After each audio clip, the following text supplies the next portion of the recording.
Hello and welcome back everyone, I am the Otaku, and today I'm going to teach you how to not suck at Dengar. Dengar was a human male bounty hunter operating since the early stages of the Clone Wars, and one of the bounty hunters hired by Darth Vader to capture Han Solo during The Empire Strikes Back. His release comes as part of the Bespin DLC, with his character being a tough, battle-loving fighter who will take on any foe. Dengar, like the other DLC heroes, comes with his own unique trait, 3 special abilities, and the DLT-19, making him the only heavy blaster wielding hero thus far. The DLT-19 is a heavy blaster rifle manufactured by Blastech Industries. It was commonly used by stormtroopers of the Galactic Empire and excelled at pinning down troops and eliminating large groups of enemies. Dengar's version of the DLT-19 of course is a step up from the regular variant you would normally use, featuring a higher damage output and maintaining that higher damage at a longer distance. Let's go through the stats and see what it can do. Dengar's DLT-19 starts off doing 21 damage per shot up to 20 meters, where it will then begin to drop off, going down to 17 damage all the way out at 65 meters. So at close distance you need 5 shots per kill on regular infantry, and then at medium to long range you're going to need 6. It has a rate of fire of 600 RPM and will shoot 39 rounds before overheating, allowing Dengar to get between 6 to 7 infantry kills before overheating. Then finally it has a recoil pattern of 0.35 horizontal to the left, 0.4 horizontal to the right, and 0.1 vertical, with a base spread of 0.5 that increases at 0.025 per shot, making it one of the most inaccurate blasters in the game. So overall, Dengar's DLT-19 is very similar to the regular variant, just with some increased damage, giving it more of a hero-like time to kill. It's also important to note Dengar's DLT-19 isn't really intended for accurate gunplay to begin with. I say that because the DLT-19 has a very strong horizontal recoil pulling side to side, combined with a large base spread value that only increases per shot. This means that while shooting the gun, it will seem like the weapon is on vibrate mode, bouncing around everywhere and spraying out shots that will hit just about anything standing in your field of view. So essentially, it's not a weapon designed for skilled gunplay and marksman type shooting, and it certainly is not viable for long distance engagements because of this. Instead, Dengar slugs it around like Rambo carrying an M60, and it works best for blasting away at anything that moves in close quarters combat. Dengar's trait is called Tough Fighter, and gives Dengar improved armor to reduce incoming damage. As with all other hero traits, Tough Fighter is leveled up by killing enemy players or damaging heroes. The damage reduction multiplier starts off at 15% for level 1, then goes to 40% at level 2, and then 60% at level 3. And remember that traits can be charged using abilities, which plays a pretty important role in Dengar's strategy, which I will talk more about later on. Then of course, as you stop engaging with these targets and charging the trait, it will quickly power back down, leaving you vulnerable once again. So while you are not engaging with targets or don't have your trait powered up, it's important that you are being situationally aware and not being caught off guard. Dengar has 3 abilities: Explosive Rush, Hurricane Strike, and Frenzied Blast. Explosive Rush is your anti-infantry attack, where Dengar runs forward and sticks grenades to all enemies as he passes by them, throwing up to 3 grenades per ability use.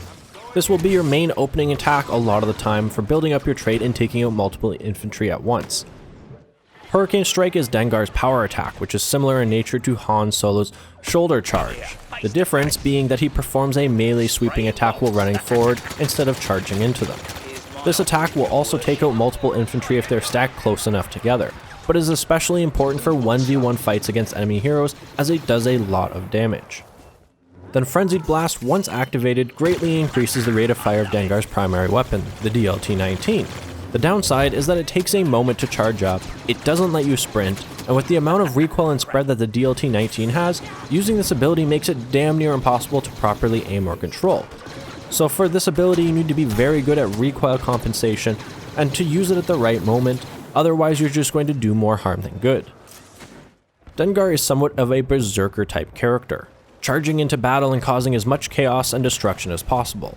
However, even with 1075 health and a very defensive trait, Dengar just isn't the kind of hero that is going to get big kill streaks using a solo run-and-gun playstyle.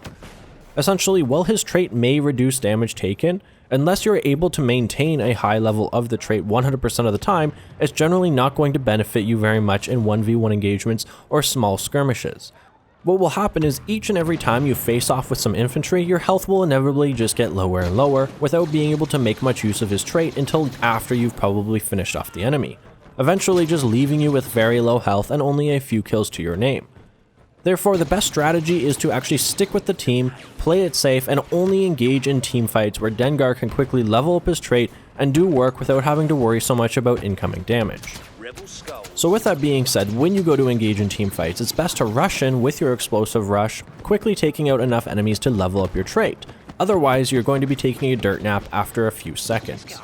What ability you should use going in will depend on the situation.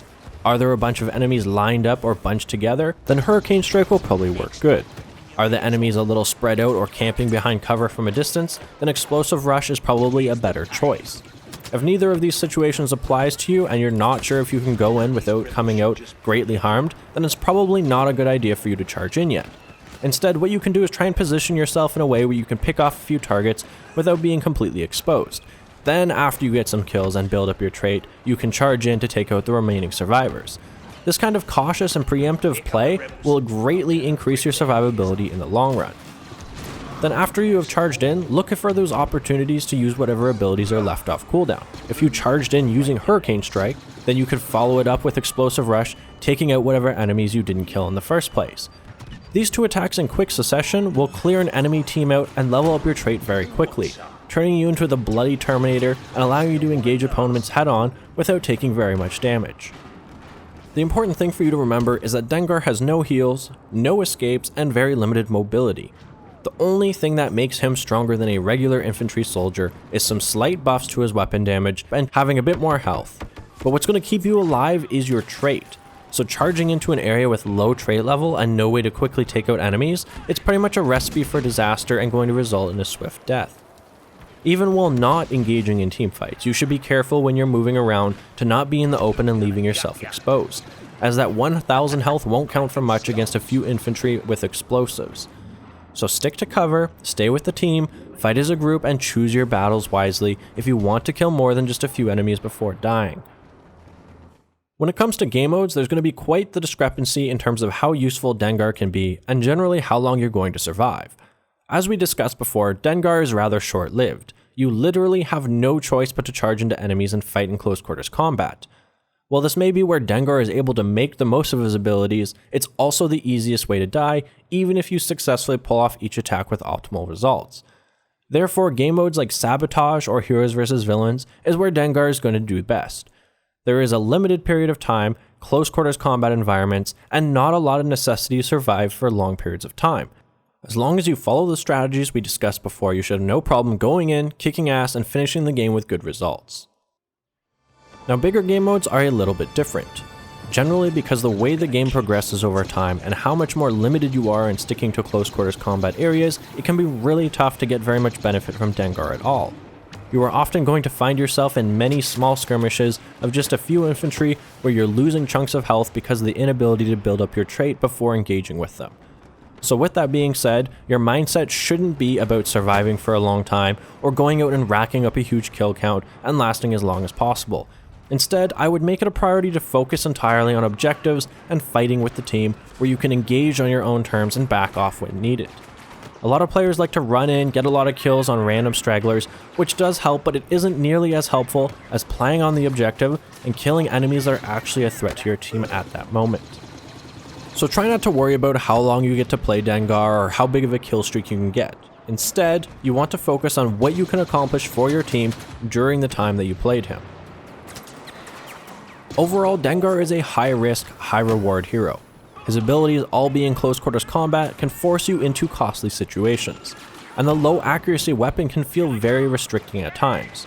However, with good positioning, choosing your battles, and knowing when to engage in those battles, you can make a big impact in a short period of time.